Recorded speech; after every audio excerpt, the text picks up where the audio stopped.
নমস্কাৰ বন্ধুসকল welcome to my YouTube channel Assam career job আজি পুনৰ আপোনালোকৰ বাবে আকৌ এটা ভাল খবৰ আহিলে পুনৰ আপোনালোকৰ স্বাস্থ্য বিভাগৰ ফালৰ পৰা কিছুমান চাকৰি খবৰ মুকলি কৰি দিছে এই চাকৰিখিনি কি হয় লগতে কেনেদৰে আবেদন কৰিব পাৰিব আৰু কোৱালিফিকেশ্যন কিমান লাগিব এজ ক্ৰাইটেৰিয়া কিমান লাগিব আপোনালোকৰ কেনেদৰে আবেদন কৰিব পাৰিব এই সকলোখিনি কথা এই ভিডিঅ'যোগে আলোচনা কৰা হ'ব যদি ভিডিঅ'টো ভাল পায় ভিডিঅ'টো লাইক কৰিব লগতে চেনেলটো ছাবস্ক্ৰাইব কৰি দিব এনেকুৱা ধৰণৰ ভিডিঅ'সমূহ ডেইলি জবৰ আপডেটসমূহ পাই থাকিব আৰু আপোনালোকৰ ভিডিঅ'সমূহ নিজৰ বন্ধুৰ মাজত শ্বেয়াৰ কৰিও দিব পাৰে আৰু আপোনালোকক মই জনাই দিছোঁ যে এই আপোনালোকৰ এই ভিডিঅ' ডেছক্ৰিপশ্যনত আমাৰ হোৱাটছআপ চেনেলৰ লিংক দিয়া আছে তাত ক্লিক কৰি আপোনালোকে চেনেলটো ফ'ল' কৰিলে ডেইলি জবৰ আপডেটসমূহ পাই থাকিব আহক আজি ভিডিঅ'টো আৰম্ভ কৰোঁ ভিডিঅ'টো আৰম্ভ কৰাৰ আগতে আপোনালোকক মই ক'ব বিচাৰিছোঁ যে আজি যিকেইটা ভেকেঞ্চিৰ কথা উল্লেখ কৰিম তাত আপোনালোকে কোনো এপ্লাই ফিজ দিয়া প্ৰয়োজন নাই কোনো আপোনালোকৰ এক্সাম দিয়া প্ৰয়োজন নাই ডাইৰেক্ট আপোনালোকে অনলাইন এপ্লাই কৰিব পাৰিব এটা ইমেইল দেখাই দিম সেই ইমেইলটোত আপোনালোকে পোষ্ট কৰিলে বা ইমেইলটোত আপোনালোকৰ চিভিখন চেণ্ড কৰি দিলে আপোনালোকৰ আবেদনসমূহ হৈ যাব এতিয়া আহক আমি ডিটেইলছ ভিডিঅ'টো আৰম্ভ কৰোঁ মই আপোনালোকক কৈছোঁ ভেকেঞ্চিখিনি স্বাস্থ্য বিভাগৰ ফালৰ পৰা আহিছে আপোনালোকে দেখিব পাৰে 7 ষ্টাৰ হস্পিটেল গোৱালপাৰা ফালৰ পৰা ভেকেঞ্চিখিনি ওলাই আহিছে আৰু অসমৰ সকলো কেন্দ্ৰতে আবেদনসমূহ কৰিব পাৰিব আৰু ইয়াত আপোনালোকৰ আবেদন কৰিবলৈ ক'তো যাব প্ৰয়োজন নাই মাত্ৰ এটা ইমেইলত আপোনালোকৰ বায়'ডাটাখন পঠাই দিলে আপোনালোকৰ আবেদনসমূহ হৈ যাব ক'ত কি পঠাব লাগিব লগতে কোৱালিফিকেশ্যন কিমান লাগিব পদখিনি কি হয় মই সম্পূৰ্ণ ডিটেইলছ আপোনালোকক জনাই দিম সেইকাৰণে আপোনালোকে ভিডিঅ'টো শেষলৈকে চাই থাকিব আৰু অকণো স্কিপ নকৰিব আৰু আপোনালোকৰ ভেকেঞ্চিখিনিৰ কথা মই আপোনালোকক সম্পূৰ্ণ ডিটেইলছে কৈ দিছোঁ ভিডিঅ'টো চাই থাকক ইয়াত আপোনালোকে দেখিব পাৰিছে ভেকেঞ্চিখিনি প্ৰথমতে দেখিব যে 7 ষ্টাৰ হস্পিটেল RC গোৱালপাৰা ফালৰ পৰা ভেকেঞ্চিখিনি আহিছে পোনপ্ৰথমে আপোনালোকক মই লাষ্ট ডেটৰ সম্পৰ্কে জনাই দিছোঁ ইয়াত আপোনালোকে দেখিব পাৰিছে 1/6/2024 মানে আপোনালোকে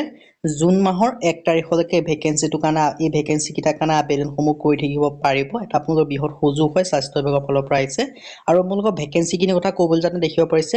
ইয়াত ডক্টৰৰ ভেকেঞ্চি আছে নাৰ্ছৰ ভেকেঞ্চি আছে আৰু আদাৰ পোষ্ট আছে অন্য ধৰণৰ কিছুমান ভেকেঞ্চি আছে যেনেকৈ আপোনালোকে দেখিব পাৰিছে বহুতে কমেণ্ট কৰি থাকে নাৰ্ছৰ ভেকেঞ্চি কেতিয়া আহিব নাৰ্ছৰ ভেকেঞ্চি আহি গৈছে লগতে অন্য ধৰণৰ কিছুমান ভেকেঞ্চি আহিছে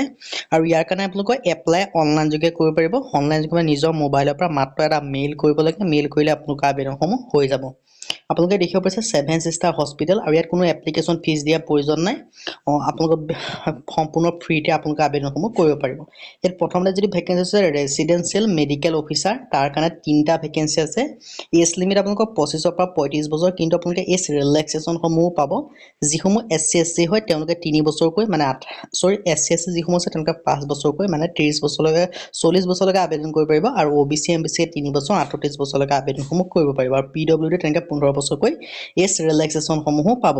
আৰু এডুকেশ্যন কোৱালিফিকেশ্যনৰ ক্ষেত্ৰত MBBS ডিগ্ৰী বিচাৰিছে লগতে 1 পৰা 3 বছৰীয়া আপোনালোকৰ এক্সপিৰিয়েঞ্চ বিচাৰিছে আৰু যিটো স্কাৰ্প নাৰ্ছ আছে OT নাৰ্ছ তাৰ কাৰণে আপোনালোকে দেখিব পাৰিছে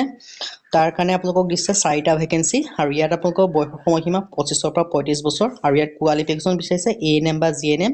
আৰু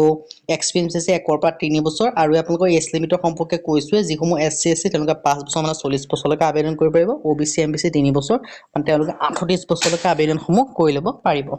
আৰু যিটো ষ্টাফ নাৰ্ছৰ ভেকেঞ্চি আছে 3 নম্বৰত ইয়াৰ কাৰণে পোষ্ট আছে আপোনালোকৰ দেখিবলৈ পাইছে 3টাকৈ আৰু ইয়াৰ এজ লিমিট সম্পৰ্কে ক'বলৈ যাওঁতে 18 পৰা 30 বছৰ আৰু এডুকেশ্যন কোৱালিফিকেশ্যন BSc GNM বা ANM নাৰ্ছ বিচাৰিছে কৰি থলে আপোনালোকে আবেদনসমূহ কৰিব পাৰিব এক্সপিৰিয়েঞ্চ 1 পৰা 5 বছৰ হয় আজি এইখিনি ভেকেঞ্চি হয় এতিয়া আহিলে আপোনালোকে আবেদনসমূহ কেনেকৈ কৰিব পাৰিব আবেদনসমূহ কৰিবলৈ আপোনালোকে যেটো এই ইমেইলটো এড্ৰেছটো দেখিছে মই আপোনালোকৰ ইমেইলটো মাৰ্ক কৰি দিছোঁ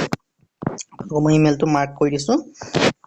চাব পাৰে hr.7sisterhospital.com ইমেইলটো আপোনালোকে ইমেইলত যাব গৈ আপোনালোকৰ যিখন নিজৰ বায়'ডাটা হয় সেই বায়'ডাটাখন লাষ্ট ডেট হৈছে 1 জুন 2024 তাৰ আগত পুৱাকৈ আপোনালোকে নিজৰ মোবাইলৰ পৰা সেন্ড কৰিলে আপোনালোকৰ আবেদনসমূহ হৈ যাব আৰু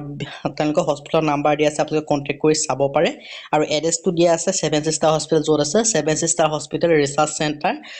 Bapuji Nagar Baladimari in front of SP office Goalpara pin 78121 আৰু এটা 7 ষ্টাৰ হস্পিটেলৰ পৰা ভেকেঞ্চিখিনি আহিছে আপোনালোকৰ যদি ইন্টাৰেষ্টেড দেন আপোনালোকে 1 জুনৰ আগত আপোনালোকে আবেদনসমূহ কৰি ল'ব পাৰিব আৰু এইটো আপোনালোকৰ স্বাস্থ্য বিভাগৰ ফালৰ পৰা আহিছে আৰু আপোনালোকৰ এই যিটো এডভাৰটাইজমেন্টৰ লিংক মই ভিডিও ডেসক্ৰিপচনত দিয়া থাকিব আপোনালোকে চাই ল'ব পাৰিব আপোনালোকৰ দেখিব পাৰিছে এটা অফিচিয়েল এডভাৰটাইজমেন্ট লিংক আহিছে আপোনালোকৰ মই ভিডিও ডেসক্ৰিপচনত দিয়া থাকিব আপোনালোকে চেক কৰি ল'ব পাৰে আমাৰ হোৱাটছআপ চেনেলৰ লিংকো থাকিব আপোনালোকে তাত জয়েন কৰি ফলো কৰি ল'ব পাৰে আজি ভিডিও ইমানে যদি ভিডিও ভাল পালে লাইক কৰিব লগতে চেনেলটো সাবস্ক্ৰাইব কৰি দিব এনেকুৱা ধৰণৰ ভিডিও প্ৰতিদিনে পাই থাকিব আজিলৈ 15 দিনৰ ভিডিওত লগ পাম